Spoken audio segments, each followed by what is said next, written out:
How to delete old Facebook account without password, email, phone number, or username. Let's get started. First, launch your Facebook app. Make sure you have already logged into your account. Now at the top right, you're gonna find the search icon. Click on that. Now type in the username of the account that you wanna delete. Once you're on the profile page, now you'll need to click on three dots. From this list, select the option Report Profile.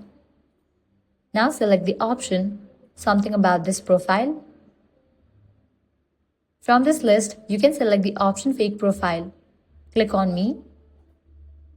Click on Submit. This tells Facebook that this profile is impersonating you, which is technically true since it's your own old account that you can't access. When submitted, Facebook will review it. If approved, they may remove the account or contact you for verification. If the profile includes your photos, post, or name, mention that in the report.